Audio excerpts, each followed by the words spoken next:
सृष्टे स्वभावजनितेर्वपुषश्च दोषे बोलिए दृष्टे स्वभावजनिते वपुषश्च दोषे न प्राकृतत्वमिह भक्तजनस्य पश्येत् प्राकृतत्वमिह भक्तजनस्य पश्येत् गंगाम्बसां न खलु बुधफेन पंकेर् भसां न खलु बुधफेन पंके ब्रह्मद्रवत्वमपगच्छति नीरधर्मे द्ववमपगच्छति नीरधर्मे.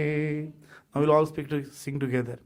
दृष्टे स्वभावजनिते वपुषश्च दोषे न प्राकृतत्वमिह भक्तजनस्य पश्येत् गंगाम्बसां न खलु बुधफेन पंकेत् ब्रह्मद्रवत्वमपगच्छति नीरधर्मे.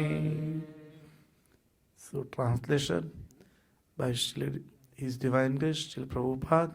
Srila Prabhupada ki, being situated in his original Krishna conscious position, a pure devotee does not identify with the body. Such a devotee should not be seen from a materialistic point of view. Indeed, one should overlook a devotee having a body born in a low family, a body with a bad complexion, a deformed body, or a diseased or infirm body. According to ordinary vision, such imperfections may seem prominent in the body of a pure devotee. But despite such seeming defects, the body of a pure devotee cannot be polluted. It is exactly like the waters of the Ganges, which sometimes during the rainy season are full of bubbles, foam and mud. The Ganges water do not become polluted. Those who are advanced in spiritual understanding will bathe in the Ganges without considering the condition of the water. So, when I read this verse, I was going word by word, right? So, when I wanted to find out where was the pure devotees. This Srila Prabhupada is mentioning is about pure devotee, right? Actual verse says Bhakta Janasya, right? So I thought how to reconcile this. If you read the word by word, right? Prakrutam iva Bhakta Janasya means of a pure devotee. Now Bhakta Janasya doesn't mean a pure devotee. A devotee is for any devotee, right? But then, I was discussing with some friends and devotees, and I said, how to reconcile this? Rupa Goswami Prabhupada is mentioning about the Bhakta Janasya. And our Srila Prabhupada is saying pure devotee, right?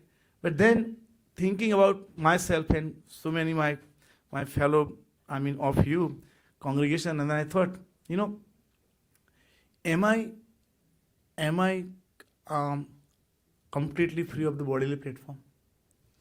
We are all practicing devotee, right? Devotees ranging from myself to Srimati Radharani, right? From top to bottom, the other way around. Srimati Radharani to myself.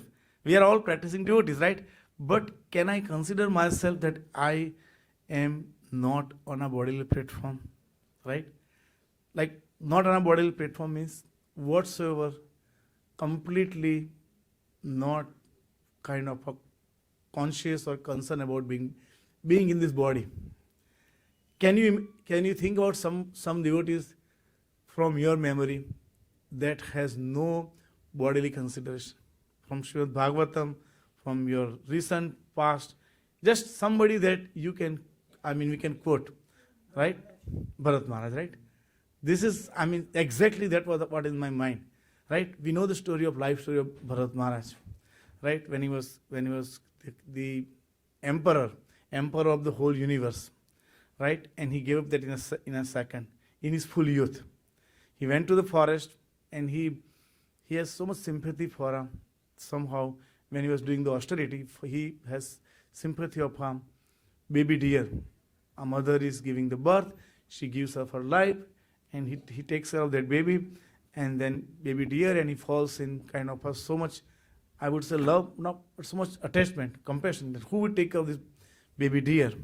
And then because of that deer consciousness, he ends up giving up the body, thinking about deer, he has the next body of the deer. Then, but he exactly remembers everything. So sometimes devotees say, this was a fall down of Bharat Maharaj, right? But actually, if you are remembering Krishna all the time, how could we say it's a fall down? Basically, it wasn't, because even in the deer body, he was always conscious of the Krishna, and then he gave up the body in that. Then he had a body of, he was born in the family of a Brahman, and then he said, now this time I am not going to give anything. So I will not fall to the prayer to the Maya at all. So from the birth, that baby started acting. So he remained completely dumb. He wouldn't respond to anything. So everybody thought that he's a dumb child. He was very healthy, but he would not speak, he would not listen. And they said his father was a Brahman, he had 9 other children. He tried to kind of teach that boy. Somehow he couldn't teach anything. So then he thought he's completely, people call him Jad Bharat. Then, but he was all along, I mean, it was so surprising that how a fully self-realized soul, from the very first of his birth, he was completely aware about it, and he was completely oblivious to the material world. Whatsoever, no concern for his body, they will give him to eat. Whatever they give, he will eat it. If he doesn't, then if he will fast or whatever, and then some dacoits, they get hold of him. And now he still doesn't resist. Now these were not ordinary dacoits. They were the people who will give the sacrifice to, some kind of a Devi, and then he was given a very good meal, given a good bath, and they think he looked like a hero. This is a hero, and then those dumb people didn't understand. But they thought these are dumb. We could sacrifice him. So goddess Kali couldn't tolerate. And even when he was about to be sacrificed, he did not move slightest. He had no consideration for the body whatsoever. So that is the idea of when we think we are on a spiritual platform. So Srila Prabhupada is very right. We know the past time that goddess Kali appeared, and she herself kind of butchered all of them along with her friends. And Bharat Maharaj is still not saying anything, not even thank you to her. He did not even say thank you to her, and he left the scene. He left the scene, and again, he's still not speaking any word. Can you imagine? Your life is at stake. Within a second, all you have to tell is that, look at my friends, I'm not a dumb fellow. They are supposed to give a nar bali when that nar is not actually, is like animal. Nar like animal, then only they can give birth. So he was supposed to all tell that, I'm not dumb, I'm a Brahmana. They would have easily say, okay, I'm sorry, we should not have done this. He still didn't say anything. Then he was wondering again, and he didn't say. Then there was a king, Rahugana. He had one palanquin carrier missing, so they found him. Again, he didn't say anything. But at that time now, he is very watchful, and so he was very watchful, putting his steps, and king became very upset. They warned him. He still didn't change it. And that king was very sarcastic at the first time. Then he speaks.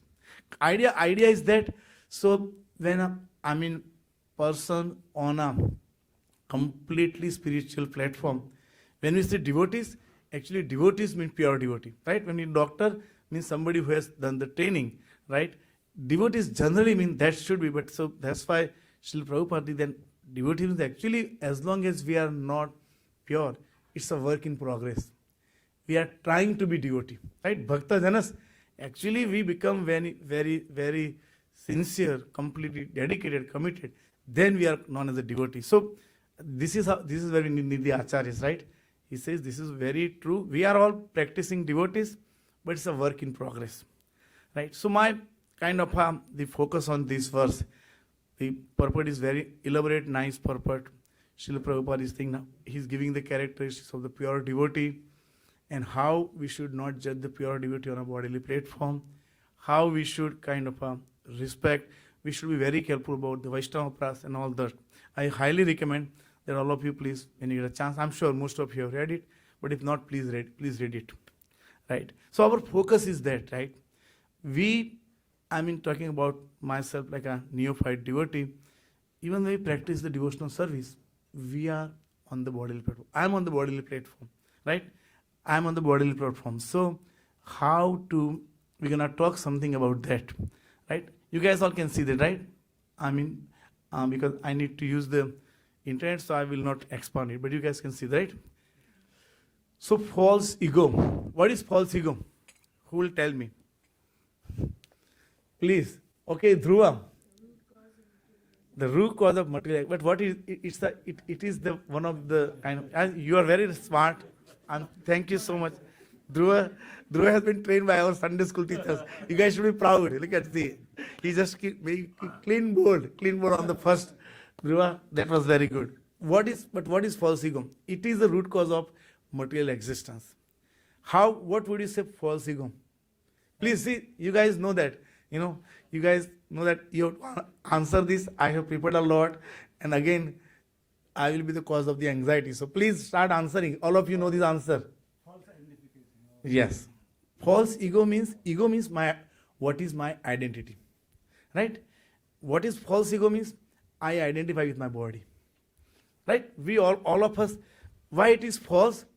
This identity is true as long as I'm staying in this body. I was someday like Dhruv also. I remember exactly how I was then. I was like that also, right? I will not tell, before how many years, I will not tell that. But you guys can guess it. So, our body is constantly changing. But we identify with the body, right? So, we identify with the body that we have given. So, that is called false ego. Now, the second thing. So I think what is false ego. So we already talked about that. What are the characteristics of false ego? Right? What is the main characteristics of false ego? See, Bhagavatam is full with the verses like that, right? So because I identify with the body, what happens? We have certain characteristics, right? This is a very famous verse in the very beginning of the Bhagavatam. We'll all sing together.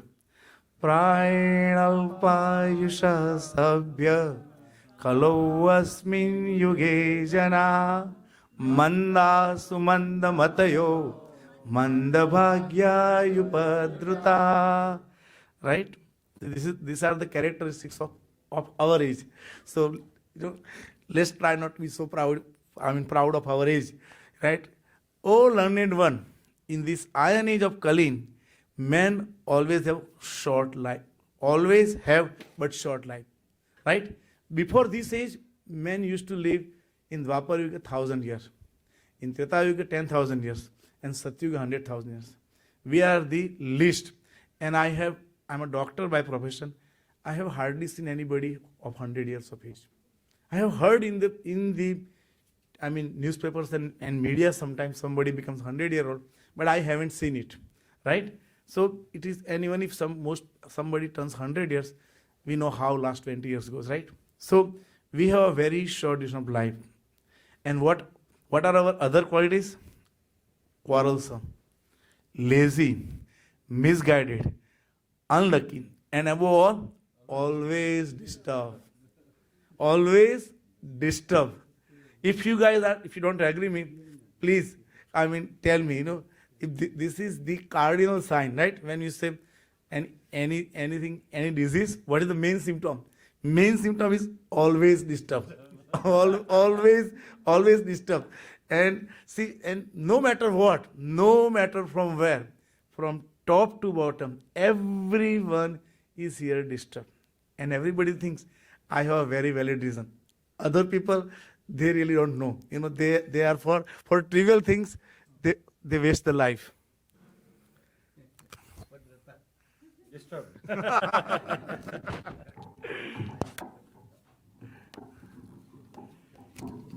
See, we think our problem is so genuine. Believe me, everybody thinks I'm very right, and I have cause to be upset. What can be done? Most other people, they don't know what they are doing. But anyhow, everybody is disturbed. There are some other verses also like that.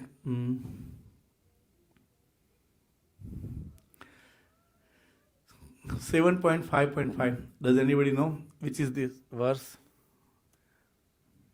Anybody knows that? Which is this verse? Can anybody pass the microphone if anybody knows that? While I'm pulling it out, if somebody knows, I'll be very happy. Yes. So this is the Prahlad Maharaj. Who does not know Prahlad Maharaj here? Is there anybody here in this assembly? See, you are also great souls, right? Of course you know Prahlad Maharaj. So Prahlad Maharaj, when he was asked by father 3 times, my dear son, what did you learn? And every time he gives the most amazing answer. This was the first time when he was asked. So we'll all sing together. Shri Prahlad Vacha Tat Sadhu Manye Survarya Dehinam Sada Samudvi Nadiyama Sadgraha Hitvatmapatam Gruhamandakupam Vanam Gatoya Harimashrayeta. Okay. We are only focusing not everything. So please don't get so much anxious. What is this? Okay. We'll read the translation. Prahlad Maharaj replied, O best of the Asuras, king of the demons, as far as I have learned from my spiritual master, any person who has accepted a temporary body and temporary household life is certainly embarrassed by anxiety because of having fallen in a dark well where there is no water but only suffering. Right? One should give this position and go to the forest. Most clearly, one should go to Vrindavan, where only Krishna consciousness is prevalent, and should thus take shelter of the Supreme Personality of Godhead. So the Prahlad Maharaj is describing what is the problem? Anxiety, right? All of us here are so much anxious. Everybody's, and he says it, Sada Samudvigna, right? The word is Sada Samudvigna. Sada means always, and Samudvigna means full of anxiety, right? Of course, Prahlad Maharaj gives, so many, I think, we're not going to that. None of you go to the Vana because you are already in ISKCON temple, right? But Prahlad Maharaj is telling his father, my dear father, you should go. And his father, he runs the universe. He's the emperor of the universe. All the demigods, they are actually his servants. But he's saying, Father, don't be so proud. Go to Vana, right? But this is the kind of the characteristics of the false ego. We have one more verse, but I'll skip it. You guys can refer that verse also. That's from the prayers to Lord Vishnu, right? All the Sadhus, again they are saying the same thing. Maybe let's read the translation only, right? We will not. I think we will skip that verse because we will. I don't want to put you guys into anxiety, right? Okay. So, what is the now? We talked about the false ego, right? So what is real ego? What is our real identity? See, Gopal Govind Prabhu, you know this rule for the one person can answer only one time. So you already answered the first and most difficult question. So now let others have their good luck, their luck try. What is real ego? What is our real identity? I have given some verses also. Padmanabh Prabhu, you also answered it. So Come on, guys. Okay, somebody should raise hand and then speak. Yes, Prabhu. Yes, sir. I think ego is always false. It's never real. Oh, ego is always false. Now, so yes, thank you, Prabhu. The ego, in general sense, people identify as the pride, right? But ego means actually identity. When you see ego, pride, that's always false. But the root cause of pride is identity. I think I'm a best cook, I'm a best writer, I'm a best singer. But all of the root cause of that, I identify with the body. So identity means ego. That's in ego, people in general sense, common sense, we understand, oh, he has so much ego. Means he is so much proudy. Right? But ego, if you look at the ego means actually identity. So what is my identity? False ego means I am identifying with the false things. The real ego means what is my real identity, right? So what is our real identity, right? Real identity, Prabhu? Yes. Soul. We are a spirit soul, right? And there are so many verses in the Bhagavad Gita, 15.7, right? Mame vansho jivaloke jivabhuta sanatana manasastani indriyani prakrutistani karshati. Right? The living entity is my eternal part and parcel.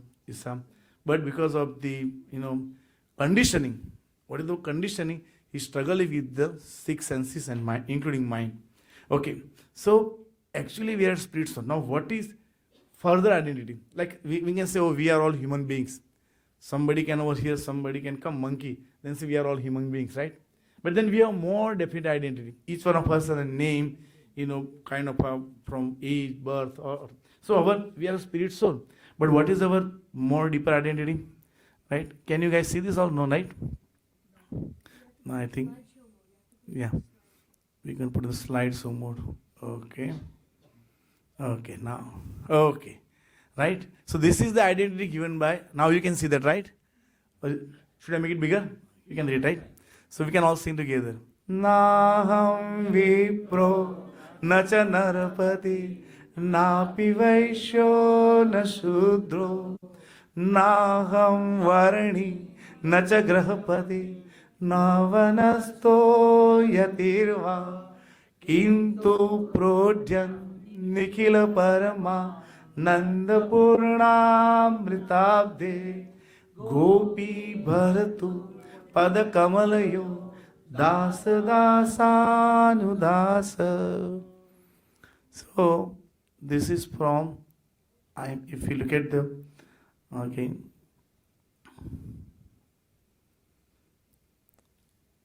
I am neither Brahman, neither Kshatriya, nor Vaishya, nor Shudra.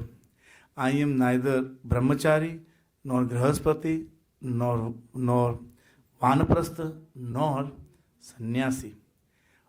I am whom? I am the actually servant of the Gopi Bhartur, Pada Kamalyor, Das Dasanudas. Right? He is the ultimate source of bliss, Nikhila Paramanand. Right? And I am actually servant of the Lord. So that's my real identity. Right? According to Chaitanya Mahaprabhu. Right? Now, there are, we can go to the next slide. Right? So, what are the characteristics of real ego? So, we are actually, each one of us a very unique individual identity. Right? We actually have a very unique purpose. That we only can serve the divine couple. Each one of us, we have a very unique melody that only we can sing to please the divine couple, right? And once we are in that situation, what is our nature? We see with the false ego, we have millions of varieties of kind of anxieties, right? What is the business with the real identity, right? So I will read that. Out of two verses, we will read one verse. 10.13.11. Does anybody knows this verse? 10.13.11, right? Okay. Is it 10.13.11? Yes. So first we will read the translation and then we'll sing, so that you know what we are reading, right? Krishna is the Yagna book. That is, he eats only offerings of Yagna. But to exhibit his childhood pastimes, he now sat with his flute tucked between his waist and his right side. The flute is on the right side, and he's on his horn bugle and cow dancing on his left. You can imagine this, right? Holding in his hand a very nice preparation of yogurt and rice. With pieces of suitable fruit between his fingers, he sat like the wall of a lotus flower. Being forward toward all his friends, personally joking with them and creating jubilant laughter among them, he ate them as he ate. At that time, the denizens of heaven were watching, struck with wonder at how the Supreme Lord, who eats only in Yajna, was now eating with his friends in the forest. The Acharyas say this is a half description. Actually, what happens? Somebody eating something, and it's so sweet. Krishna, look at this, is so sweet. Directly from his mouth to the other mouth, right?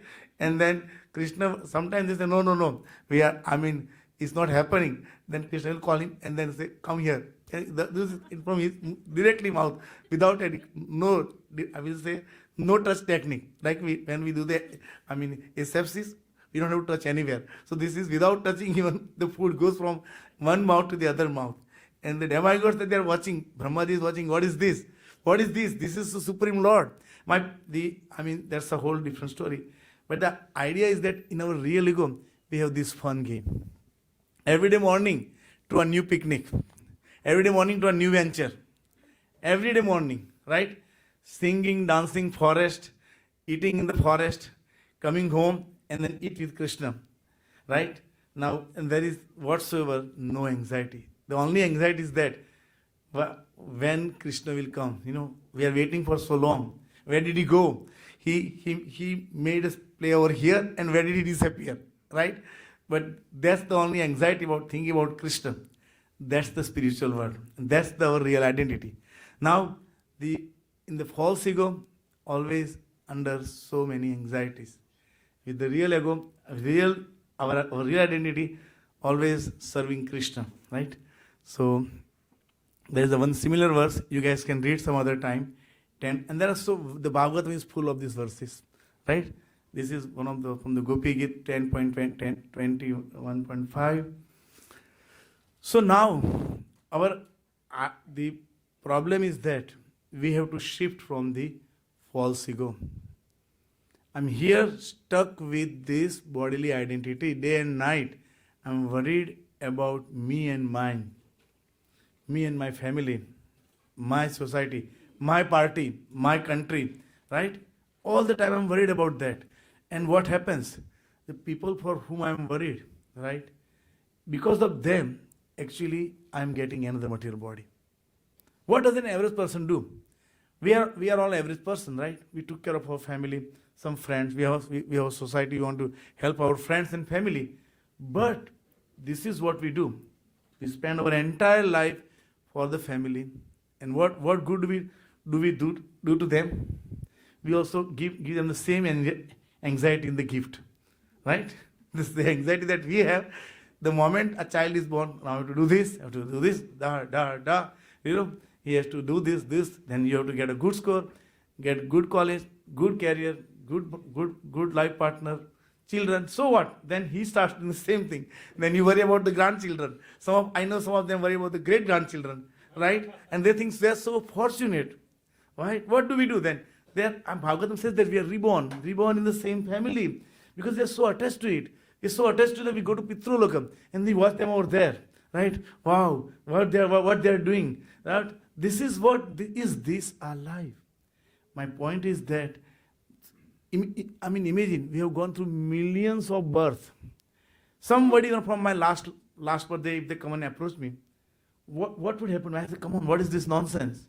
I have a family in what this mother, father, brother, sister, wife, husband. What are you talking about? But this no. This is what you are. This is the. Look at your horoscope. This matches. There is a called Bhrugu Sahinta. They can find out exactly who you were and who are. And there we see there are so many incidences of remembering reincarnation, so on and on. But point is that how long we are going to stay here, changing body after body. It is so much full of anxiety, so much traumatic, right? We must make this shift. If we have the human intelligence, I must decide that now I'm not getting another birth. Not for my purpose. I'm not dying again. Why? Why in a world? If I am an eternal being, why should I have to go through this?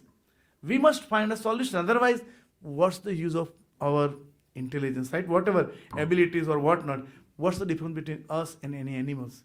They simply spend the life without any anxiety. I mean, of course, but they do whatever we do without so much trouble. If we are living the same life, what's the purpose? So, bhakti is the solution to shift from false to real ego, right? This is why we are here. We want to make sure that I am not taking another birth, right?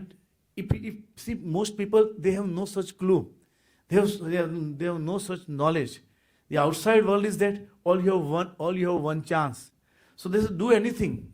If I don't have, I'm going to die anyhow. Why should I do something good? I should try to enjoy myself. No matter whatever I do, if I have to die, let's enjoy, right? That's the general understanding. Many kind of a faiths and sects, and they have this such belief that okay, this is all you have one chance. We know Lord Krishna is telling us we are eternal beings. We never stop existing. We actually never came into the existence. We exist forever, right? So why, if I am an eternal being, why should I be in this temporary situation, right? So that's why we practice the devotional service. Thanks to Srila Prabhupada, right? Who like I was reading this with some friends, and I read some of the verse, and then it was about the end, so I didn't read the purport. But then he said, look at the purport. He says we are born in the age of Lord Chaitanya, and then it is because it's so easy, right? Actual picture is so kind of so much serious picture, right? But the hope is there. We are all so fortunate in New York, right? Who can imagine that we can read all those things? So we must take the benefit of this, right? What we are doing is devotional service, right? To achieve our original identity. The most important limb of the devotion is the chanting Hare Krishna Mahamantra, right? That's the most important thing.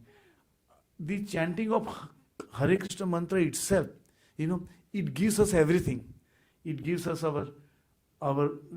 by chanting Krishna's name, we'll know Krishna's form, Krishna's qualities, paraphernalia, associate, and our own identity also. So we must invest as much as possible into the chanting, right? So much could be said about the chanting, right? The most important thing is our mood for chanting. We have to chant with utmost sincerity. Can anybody quote some verse from Bhagavad Gita about this? That when we chant seriously, what happens? Right? There are so many verses. I know Satadam Kirtayantu, but this is one of the verses. Tesham satatayuktanam bhajatam pritipurvakam dadami buddhiyogam tam yena mamupayanti te. Right? What does this mean? Those who are constantly devoted to serving me with love, bhajatam pritipurvakam, tesham satata yuktanam, right? Not part-time, right? Not few minutes a day, not once in a week, not whenever you go to temple. Satata yuktanam. Satata means all the time, right?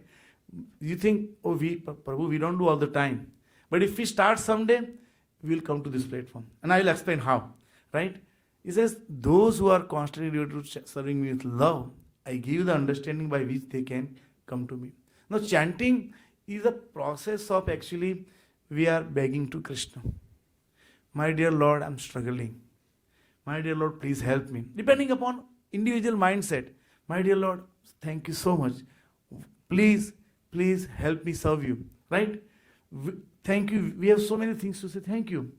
So when we chant, we have to connect with Krishna with personally. Right? It is not that we achieve Krishna by our strength. It actually we achieve by His mercy. When we sincerely chant, Krishna actually reciprocates. That's what over here is saying that. He actually reciprocates. When we do it sincerely, He actually gives us the Buddhi Yoga. Acharya says that Buddhi Yoga is actually the taste of his chanting. Something that you enjoy, you would never stop doing it. I know 60 years people, they watch, sports 5 hours a day, 10 hours a day. They're very successful businessmen. They play 10 hours a day because it gives them so much joy. Right? Something like children. They like children, literally like children. So if something that gives us the joy, why would we stop it? All we need to do is very sincerely. Right? We have to give it the first priority. Right? We all have to take rest. But when we wake up first in the morning, we must think about Krishna. Whatever our schedule is, right? We could be student, we could be business people, we could be doctor, engineer, householder, mother, whatever. We have to wake up. Wake up. Why should we think about anything else? Right? It's another day. My dear Lord, let me serve you with all my heart. Right? We should remember our Guru Maharaj. If we don't have an informal Guru, Srila Prabhupada, right? Any Shiksha Guru, any mother, father, right? Thank them. Pay the obeisance to Mother Earth, right? First thing in the morning, we should think about Krishna. I will do my best. I will do my best. Krishna knows how many things are on your plate. You don't have to tell them. Why? Because He's situated in heart. In your heart, He's right there. He knows that my devotee is struggling with so many things. It's my Maya. Krishna knows that. So, but when we make that sincere effort, He actually makes the things happen. When we desire that, yes, I want to chant with all my heart. Start is just one round. But the Krishna, when we are trying to chant, actually we are trying to please the divine couple. How can I serve you? Please connect me in your service. Right? So, in our reciprocation, He actually gives us the joy of chanting. And that never ends. When we sincerely start it, actually chanting never stops. Right? We see that we have heard this, and many of you have experienced this also, right? So the most important part of our day is the beginning of the day. Most important activity of our day is the chanting of the holy name. And there is so much can be said on this one. But I will go to this is the next part, the chanting. Then let's go to the next part, right? Measures to stay away from false ego, right? We are practicing devotees. We have friends, families, business, right? So many things, right? We have to constantly introspect ourselves, right? What is introspection? We like to judge other people. This is this. I am the boss, right?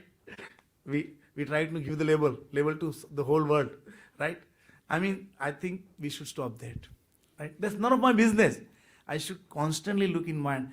I'm chanting. What am I craving for? What am I looking for? Right? There's constant introspection has to be there. With my chanting, am I asking material benefit? How many things I'm attached to?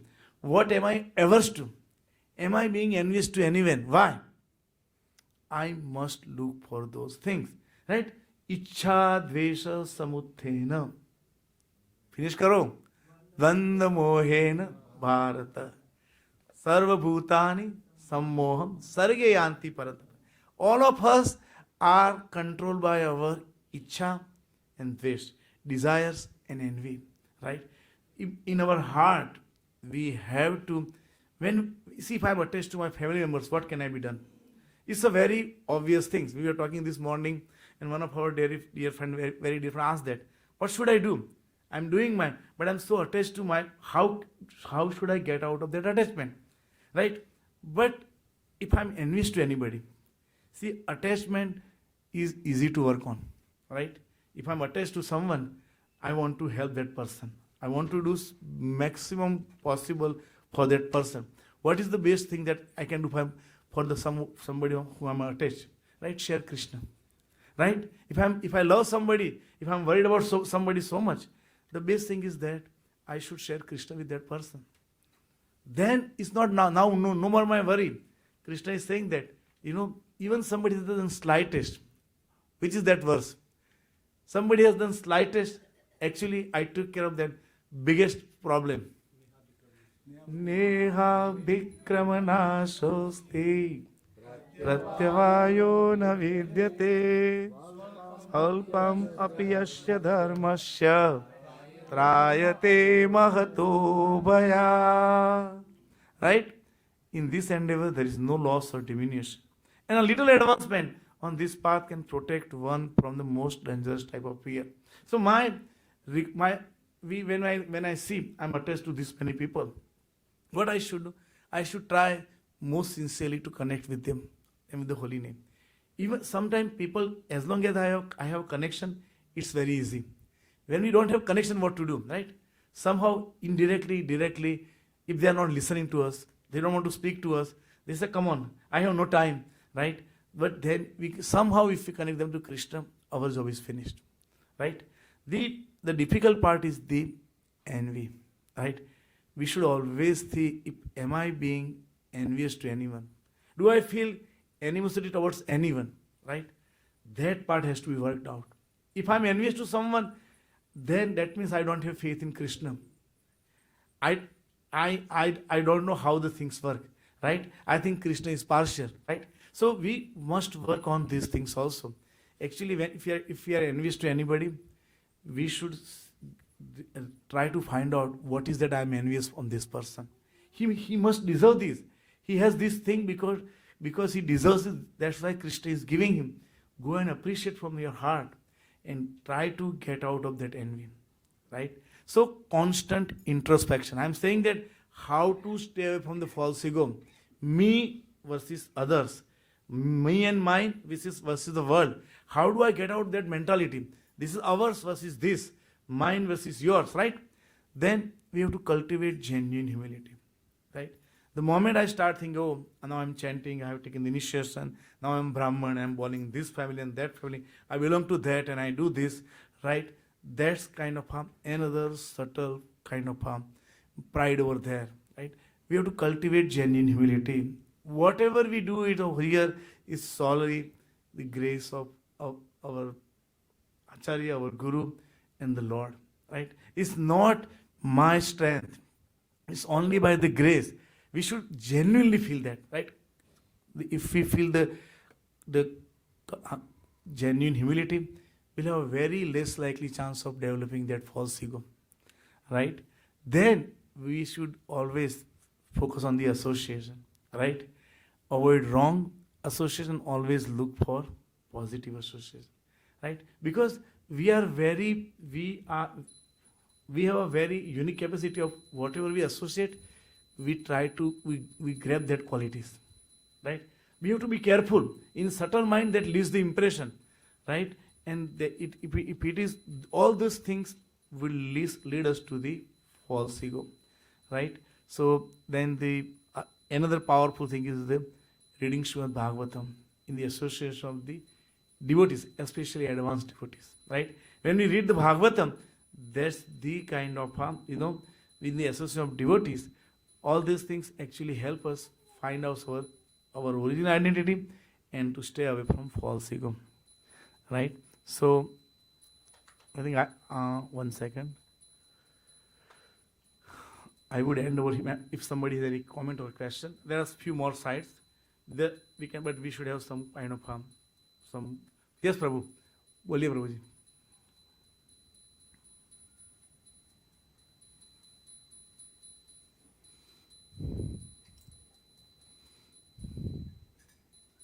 Hare Krishna Prabhuji. Very, very nice class, very well explained.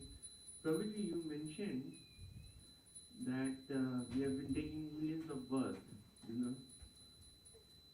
since time immemorial, and then we should make sure that this becomes our last birth.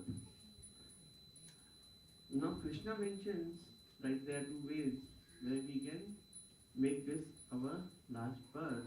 Is one, when at the time of death we remember Krishna. If we remember Krishna at the time of death, that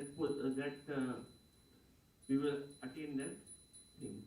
Another one is we should be free of we should be free of any attachment, because if you do not if you have attachment, it will lead to another birth.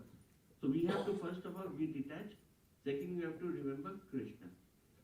Now to remember Krishna at the time of birth is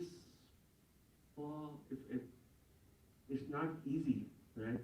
Because if you see, we are practically, people like very, very one in 10 million remember that, because he has been remembering the Krishna all the time, meaning all the time. That then only is possible to remember Krishna at the time of death.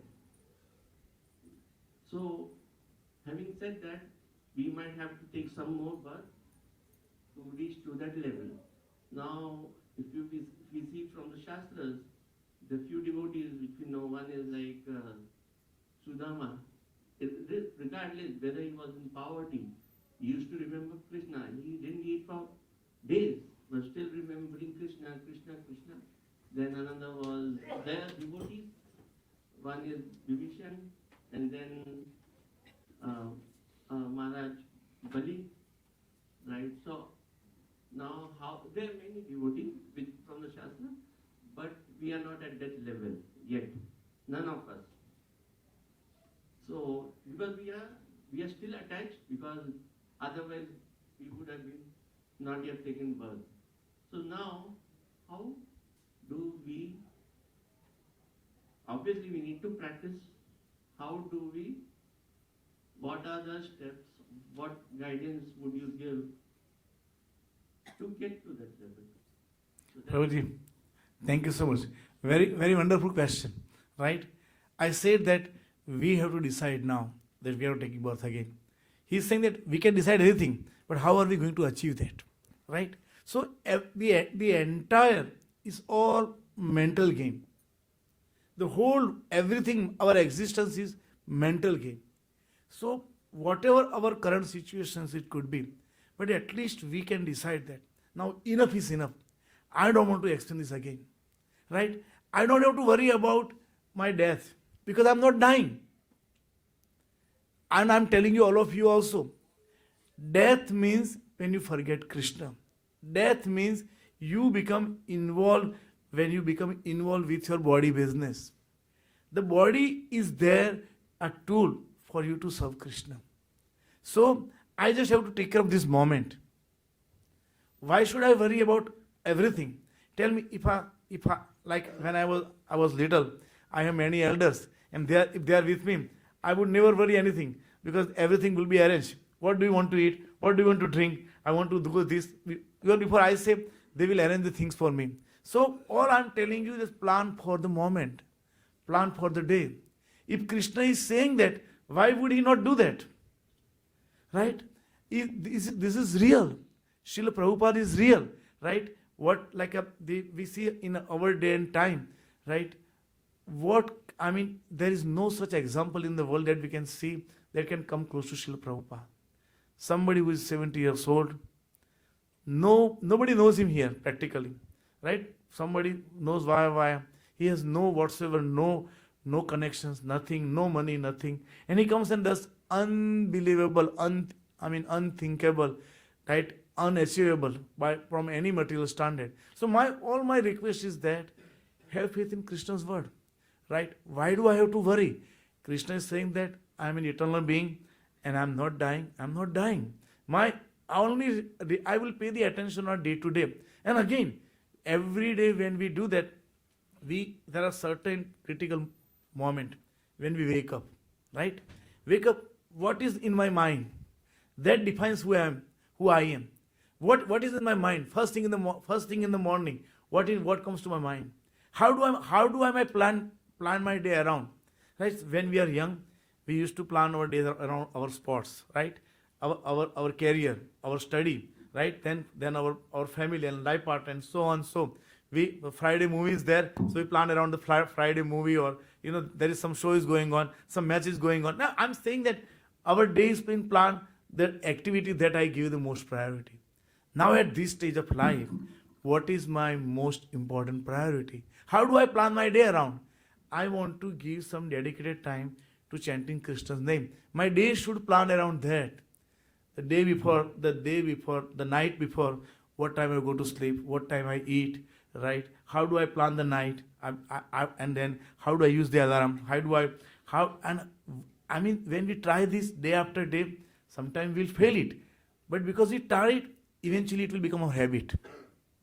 The family will know that. Don't disturb him, right? This is what his instruction. We should follow it. He's telling us, let's give him his space, his priority. Let's respect it. When they will see it, they see that he's enjoying so much. Let's do it. So my point is that all we have to do is put our full focus on Krishna's instruction. When he's saying that, he will do that. Sarva dharman paritejya maham ekam sharanam vrajam aham tvam sarva papebhyo mokshishami mas. Why would he not protect us when we do that? So Prabhu, we don't have to worry about death. It is beyond our. When Krishna is saying that the death would come if only I'm a grossly body conscious. Now, most of us, we still, even when we are practicing, we are not completely out of the attachment, right? But Krishna is not there as a kind of making very kind of a difficult case for us. See, if any of our loved one is struggling, what will be your first response? Go and help him or her, right? We don't go and take the exam that, oh, you are not perfect, you didn't make this way, that way, so I'm not going to. We appreciate what they are doing for us, right? If anyone is trying to serve me, what would be my job? To appreciate and say, how could reciprocate their service? So Krishna is there to reciprocate, to help us. When he sees that my devotee is trying sincerely, he actually appears by his mercy. By his causeless mercy, he appears that. He appears in the heart of the devotee. And at that time, we realize, devotee realizes by heart that yes, everything else is completely insignificant. Right? So it's not by our strength that we cross the ocean of birth and death. It's actually by his mercy. All we have to do is that sincerely try day and night. And then again, see that in that line, if we love somebody, what is the sign that I love somebody, right? What is the sign that if you love somebody? Tell me, Mehul, if you love somebody, how would you prove that you love someone? Huh? Yeah, doing things for them. You do the things what you like. Jo tumko ho pasand, wahi baat kahenge, right? I can sing this very nice, but anyhow. So, jo tumko ho pasand wahi baat kahenge, right? So we have to sing what Krishna likes, irrespective of our ability to do that. At least my desire is to do that, what you want. Right? In our day-to-day affair also, with our children, spouses, brothers, sisters, that's what we always, irrespective of our ability, that's my desire. So when what is Krishna's desire? Krishna wants us to try. What is Krishna's desire? What does he want from all of us? He wants us to come back. Come back. But what does he wants to do for that? He says that,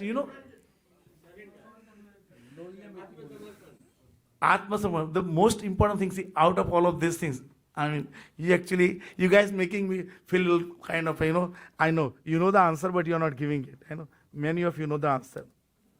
18.68. Now you guys know that. Right?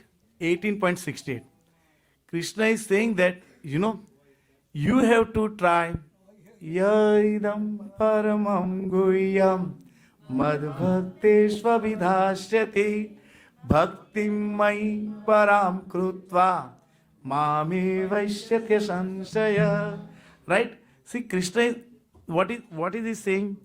All you have to do for one who explains this supreme secret to the devotees, pure devotional service is guaranteed. And in the end, he will come back to me. He is not saying the other party took it. You gave it, other party took it. Krishna is not asking that. Did other party understood it? No. Did you understand it? No. All you try to is just try to give it. Having that faith, just if we all of you are liberated, because we try that in all sincerity, not that I am qualified to do that, not that I know something. I do it because my Lord wants it. My Lord and Master, Thakurji wants it. So I will do it. People don't take it in seriously. People laugh it, ridicule me. What's the big deal? I am working for the boss. If the boss is paying me for doing this job, why would I be worried about anything? So in all sincerity, Krishna is saying that when we do this, he actually says that what chances do I have to get a pure devotion? As Prabhu mentioned, it's so difficult. Maya is so powerful. It's so difficult to give up the attachment, raga, dvesh, all those things, right? But when I do this sincerely, it becomes Krishna's obligation. I did my part. I try to share with whosoever I can, right? In my limited capacity, we all have some people that we know, right? That only exclusively you have the contact. Only you can. They will not talk to most other people. We should try and humbly tell them, my dear, please try this, right? And this is next verse of this is even, right? It's in Krishna. Lord Krishna is going for all out, right? Nacha tasman manusheshu kaschin me priya kruttama bhavitana chame tasman anya priya taro bhuvi. This is Krishna has given is out of all the limits. There is no servant in this world more dear to me than he, nor will there ever be one more dear. Srila Prabhupada didn't give any purport, right? This is about him, right? He didn't write a single purport. We all know, now we have some knowledge who are the topmost devotees, the Vrajavasis, the Gopis, Radharani. Just simply by following Krishna's instruction, Krishna is putting up to that level. What doubt we have that we don't have another birth? Right? It's not on our strength, but day in and day out. So I was mentioning some critical part of the day. First thing in the morning and before we go to sleep. Right? Because we don't know when we will wake up. Heart attack, stroke, epilepsy, right? Sleep apnea. And this is true. Sleep apnea. Shri Radha Shyam Sundar ki jai. Nimai Nitai ki jai. One of my friend, how old? 37-year-old, went to take a nap in the late afternoon. The family is going for a retreat for 3 days following day. So they were working all day. He was tired and he went to the sleep. And guess what? He slept forever. Sleep apnea. A nap, half an hour nap, became a permanent sleep. Sleep apnea, died in sleep. So, and then, of course the family is completely distraught. But we can, in our sleep, there is no guarantee that we'll wake up tomorrow morning. But we have a guarantee that wherever I wake up, my dear Lord, I tried in the day, but I have failed miserably. Make me sure whenever I wake up, I serve you. Right? That is the last prayer. That is the last non-prayer. In the Super Soul, he says that, okay, he has tried his best. Why should not I take him? Right? So those are the two very important points. When we wake up in the morning, it's another beginning. When we are trying to retire, think about Krishna, pray him from heart. Okay, please, if you wake me, wherever you wake me up, I don't care. Right? We have to finish our account every day. Let's not keep in the heart anywhere, right? Anywhere, whenever you get the opportunity, whatever you have something, just try to say sorry. I'm sorry. I did not mean it. I didn't want to hurt you. This is what, if it's possible, but at least don't keep in our heart, right? Don't keep any grudges for anybody in the heart. And when we go to sleep, I have no kind of qualification to say anything, but I have full faith in the words of Acharya Srila Prabhupada, Lord Krishna's words, that if we do that, he will come at a right time, right time and right place. We don't have to worry about that. Prabhu, I hope you get the answer. Thank you.